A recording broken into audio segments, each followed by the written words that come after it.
आइए जानते हैं उस अलौकिक क्षण के विषय में जब वंदनीय माता जी इस धरती पर जन्मी। दिव्य ज्योति के अवतरण की वेला।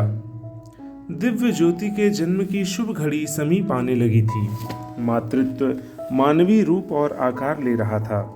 आदिशक्ति के युग शक्ति के रूप में अवतरण का संकल्प सूक्ष्म जगत में मुखरित हो चला था। सांवरिया बोहरे समुदाय आगरा के पंडित जसवंत राव शर्मा के परिवार में इसके स्पंदन तीव्र गति से संघनित होने लगे थे। घर के वातावरण में दिव्यता की कुछ अलग सी तरंगें हर क्षण तरंगित होती रहती। एक अलौकिक महक मकान के कोने चौबारे व आंगन में रह रहकर सघन हो उठती। परिवार के सभी सदस्यों के मन अंतःकरण में उल्लास उमकता रहता। एक अनजानी खुशी हर एक को घेरे थी। पिछले कुछ महीनों से होने वाले इन परिवर्तनों को सबसे पहले जसवंत राव ने महसूस किया। जसवंत राव बड़े ही सीधे सरल स्वभाव वाले आध्यात्मिक प्रकृति के व्यक्ति थे। उनकी सहधर्मिणी राम प्यारी शर्मा पति के अनुरूप जीवन यापन करने वाली भक्तिमती महिला थीं। उनकी कोमलता व सेवा परायणता की घर परिवार के लोग, स्वजन संबंधी और कुटुंबी बड़ाई करते नहीं घाते थे। आस पड़ोस की बड़ी बूढ़ी महिलाएं बात बात में उनका उदाहरण दिया करती थीं। जब तब वे आपस की चर्चाओं में कहा करती थीं, देखो जसवंत राव की बहू को घर परिवार और बच्चों को कितनी अच्छी तरह से संभालती है, और फिर पूजा पाठ और जब तक भी कितना करती है। प्रशंसा के इन स्वरों में यथार्थ की सार्थकता थी। इस ब्राह्मण दंपत्ति के पुण्य चरित्र और तप परायणता को देखकर ऐसा प्रतीत होता था मानो ये प्राचीन काल के सुतपा और वृष्णि हैं। माता भगवती की उपासना आराधना दोनों को ही परम प्रिय थी। जसवंत राव नित्य नियम से देवी सप्तशती का संपूर्ण पाठ किया करते थे। उनका घर आंगन प्रतिदिन जगन माता के महिमा गान से मुखरित होता था। सप्तशती के संपूर्ण पाठ के साथ गायत्री मंत्र एवं नवार्ण मंत्र पर उनकी गहरी आस्था थी। ओम ऐं ह्रीं क्लीं चामुंडाय विच्चय का जप करते हुए वह भावलीन हो जाते थे। देवी सप्तशती के पाठ के समय प्रायः रोज ही उनकी आंखों से भाव बिंदु झरने लगता। यदा कदा राम प्यारी अपने पति से उनके इन भावाश्रुओं के बारे में पूछ लेती। प्रश्न के उत्तर में वह गदगद हो कहते, जब मैं पाठ करता हूँ तब मुझे लगता है कि माँ छोटी बालिका के रूप में मेरे पास ही बैठी हैं। मंत्र जप करते समय भी ऐसा ही लगता है। कभी कभी तो ऐसा लगने लगता है कि छोटी बालिका के रूप में माँ मेरी गोद में आकर बैठ गई हैं। पति की इन बातों को सुनकर राम प्यारी भावमग्न हो जाती। उन्हें इस तरह चुप बैठा हुआ देखकर जसवंत राव पूछ बैठते, तुम चुप क्यों हो गई? एक दो बार पूछने पर वह धीरे से कहती, आजकल मुझे भी बड़े विचित्र सपने आने लगे हैं। अभी एक दो दिन पहले ही मैंने सपना देखा कि मैं हिमालय पर हूँ। श्वेत शुभ्र हिम शिखर बड़े ही भव्य लग रहे थे। तभी उन हिम शिखरों पर एक देवी प्रकट हुई। सचमुच ही देवी थी वो। धीरे धीरे वो छोटी सी लड़की बनकर मेरा हाथ पकड़कर बोली, माँ मैं तुम्हारे घर आने वाली हूँ। एक सपना तो मैंने आज ही देखा। सपने में छोटी छोटी 8 लड़कियाँ एक बड़ी प्यारी सी लड़की को अपने साथ मेरे पास लेकर आई हैं और मुझसे कह रही हैं, हम सब इसको तुम्हें देने आए हैं। आज से तुम ही इसकी माँ हो, साथ ही हमारी माँ भी हो, क्योंकि हम सब तो इसी के अंश हैं। पत्नी की इन बातों को सुनकर जसवंत राव कुछ पलों के लिए अंतर्लीन हो गए। उन्हें पत्नी के गर्भवती होने की बात पता थी, परंतु ये स्वप्न उन्हें गर्भ की दिव्यता के सूचक लग रहे थे। घर के वातावरण में भी आध्यात्मिक बदलाव के चिन्हों को वे काफी दिनों से अनुभव कर रहे थे। उन्हें लग रहा था कि उनके जीवन में कोई दिव्य घटना घटित होने वाली है। उन्हें इस तरह सोच में डूबा हुआ देख राम प्यारी बोली, तुम चुप क्यों हो? कुछ कहते क्यों नहीं? पति के इन प्रश्नों से उनके चिंतन की कड़ियां झंकार के साथ बिखर गईं। वह अपने भावों से उबरते हुए राम प्यारी से बोले, मुझे लगता है इस बार माता भगवती जगदम्बिका स्वयं हम पर, तुम पर, अपने पूरे परिवार पर कृपा करने के लिए अवतीर्ण हो रही हैं। जसवंतराव की इन बातों को सुनकर रामप्यारी भाव विह्वल हो गई। उनकी आंखें छलक उठीं। उन्होंने मन ही मन आदि माता जगदम्बा को प्रणाम किया और उठ खड़ी हुई। अभी उन्हें घर के काफी काम करने थे, लेकिन आज वह घर के काम को करते हुए महसूस कर रही थीं कि उनके भीतर एक अद्भुत आनंद धारा मंद गति से बह रही है। इससे उनका रोम रोम अस्तित्व का अणु अणु भीग रहा है। काम करते हुए बीच बीच में उन्होंने अपने दोनों बेटों दीनदयाल एवं सुनहरी लाल और बेटी ओमवती को भरपूर प्यार दिया।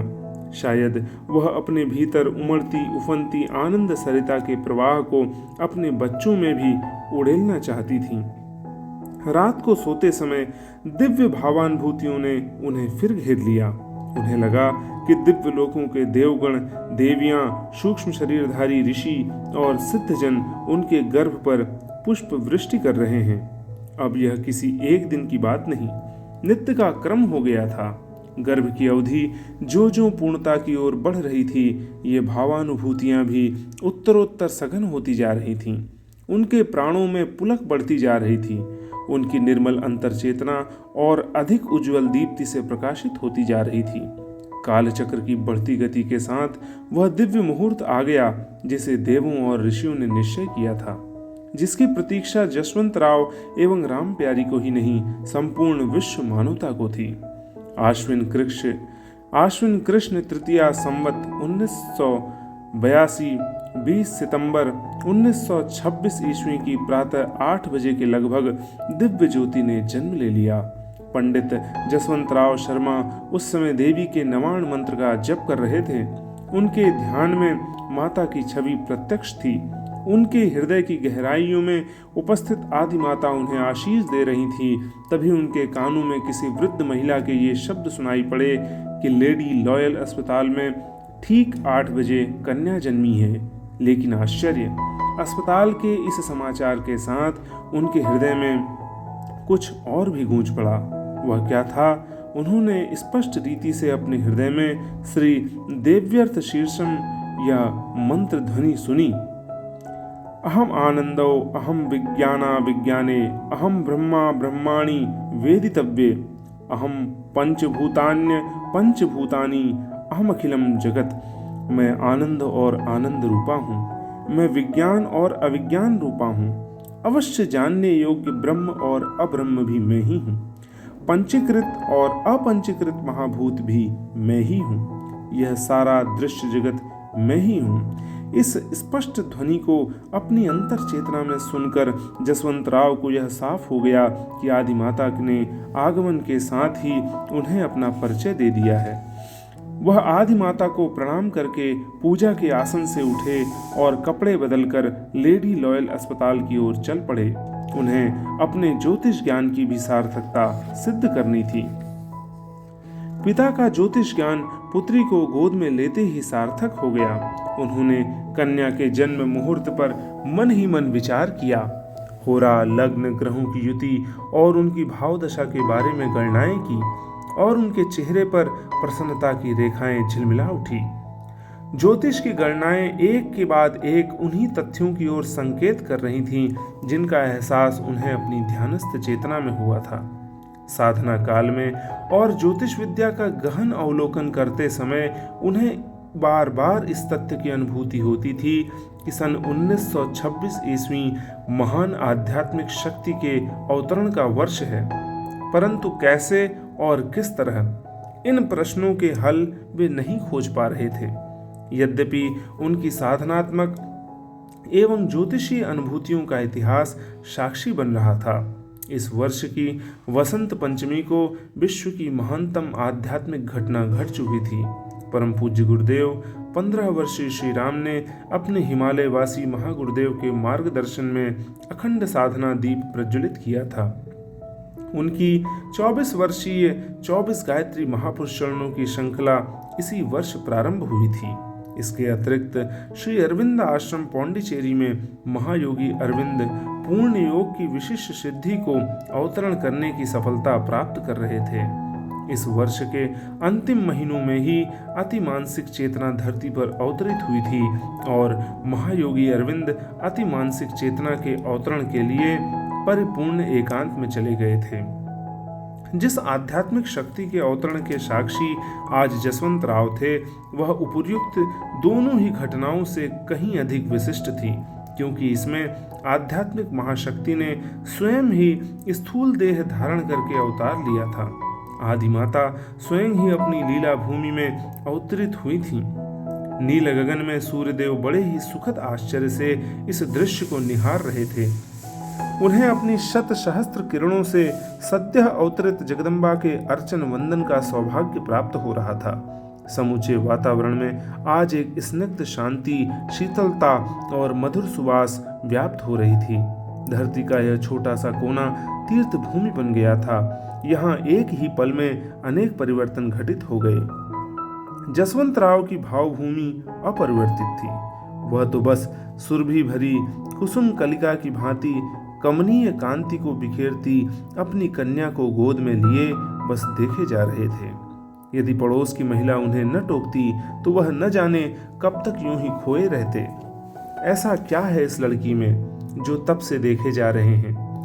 उसके इस तरह पूछने पर उनकी भाव समाधि भंग हुई और बड़े ही हर्षित स्वर में बोले, यह लड़की बहुत ही भागवती है। यह हजारों हजार लोगों को भरपेट खाना खिलाएगी। फिर थोड़ी देर में कुछ सोचते हुए कहने लगे, यह तो सभी के भाग्य को बनाने वाली भगवती है। पड़ोस की महिला को उनकी ये गूढ़ बातें समझ में न आई। वह तो बस लोक प्रचलन के अनुसार इतना जानती थी कि लड़का होना अच्छा होता है और लड़की होना बुरा। उनकी बातों से उसे केवल इतना समझ में आया कि उन्होंने अपनी पुत्री का नाम भगवती रखा है। उसने कन्या को उनकी गोद से लेकर लेडी लॉयल अस्पताल के एक कक्ष में विश्राम कर रही उनकी मां के पास लिटा दिया। इस नाम के स्वर कन्या की मां के कानों में भी पड़े। उन्होंने बड़े ही लाड़ से अपनी बेटी की ओर निहारा।